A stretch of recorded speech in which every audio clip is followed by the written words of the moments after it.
We can now speak to Walid Jumblatt. He's a member of parliament. He is the head of the Lebanese Progressive Socialist Party, and he is joining us from Beirut. Mr. Jumblatt, thanks for your time. Who do you suspect of being behind this attack?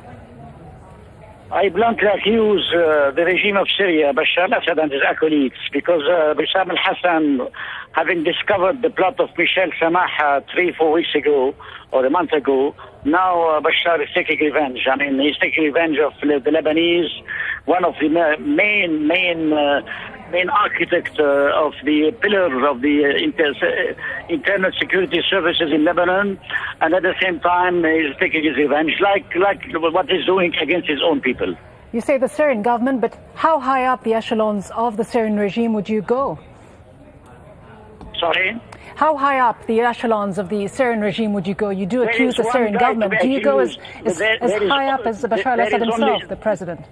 There is only one guy to be accused from the killing of Rafi al-Hariri up till now. It's Bashar al-Assad. Okay, nobody else rules Syria. What would he stand to gain, though, from this killing today? Well, Bassam was a close friend and used to give us always advices as for our own security. Now it seems we are in a way powerless, but our answer will be just politics. We will answer politically.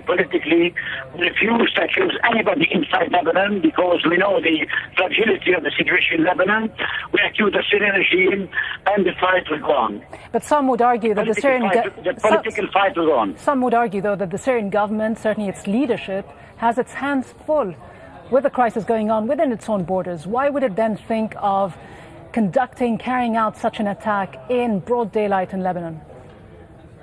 I haven't got the question. I'm sorry. The question was too long. Can you repeat I it, say please? Some would then argue that the Syrian authorities may have enough on their hands to carry out such an attack, as you suggest.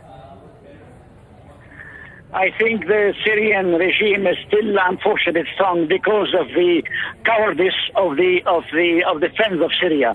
It's more than 19 months that the Syrian regime is killing his own people, and all the so-called Syrian friends of the West, of the so-called West, are just cowards, are not doing anything to accelerate his downfall. So, I mean, he has enough strength. The regime to kill us also, to try to kill brave people like Bassam al-Hasan in Lebanon. There are those, as you are aware, who are suggesting that Hezbollah, Syria's close ally, might have played an active role in this. Where do you stand on this? I refute this accusation. I just refute this accusation because those who are saying like that are stupid because they will enhance sectarian conflict.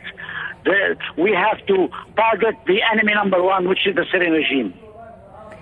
But if the Syrian regime did carry this out, how might it have done so? Sorry? If the Syrian government, as you were saying earlier, might have been behind this, who might it have used? Who might have facilitated this? I'm not expert in intelligence. I'm sorry. The one who was expert was Bassam al-Hasan. He's dead now. I'm not expert. I'm not an officer in intelligence. How much faith do you have in the Lebanese authorities and the government of getting to the bottom of this, of finding the perpetrators and bringing them to justice? Bassam was the best guy informed. But I think he should have left also good people with him. We will continue the fight, political fight, and we will discover and we will take our political revenge. Political revenge, I said.